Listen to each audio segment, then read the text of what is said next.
I don't like the trend in this circle, men's motivation circle. I don't like the hustle culture as is being brought out and taught today. I don't agree with it because I think it's out of balance.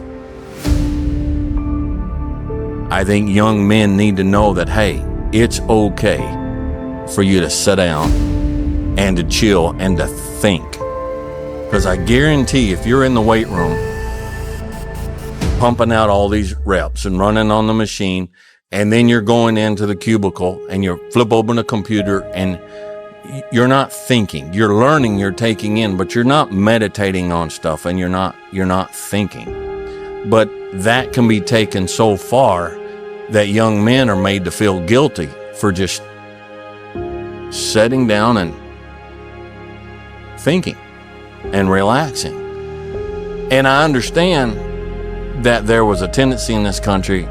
We had a lot of young men that were not raised with dads. They weren't raised to work, and so it's sitting on the couch playing the stupid Xbox, not growing up learning to work. So that pendulum went too far this way. So now you've got guys who, in order to counteract that, they swung the pendulum too far this way.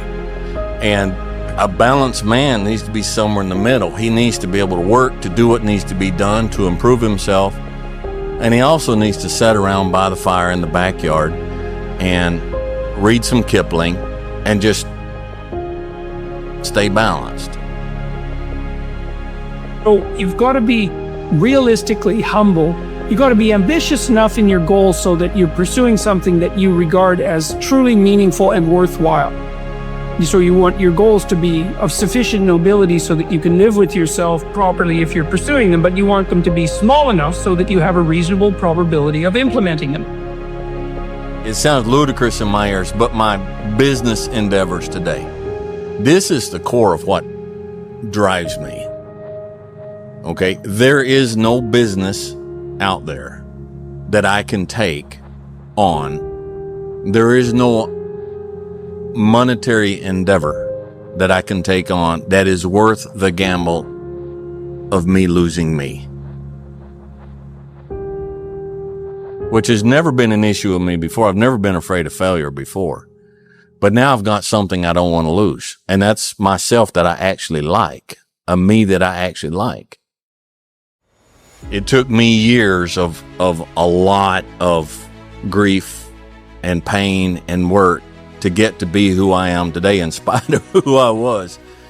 And I don't want to lose that. I don't want to lose myself in business. I don't want to lose myself in trying to earn a better living, in trying to get a name, in trying to do this. It's like I have turned down so much. Because I've looked at it and I've asked myself, who's this going to make me be? Who's this going to turn me into?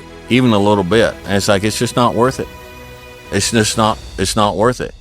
And so I'm right now trying to find the balance in undertaking something that's not going to alter me, that I'm not going to lose myself, and then not succeeding at something because I was too afraid to try it. You have to discover what your values are.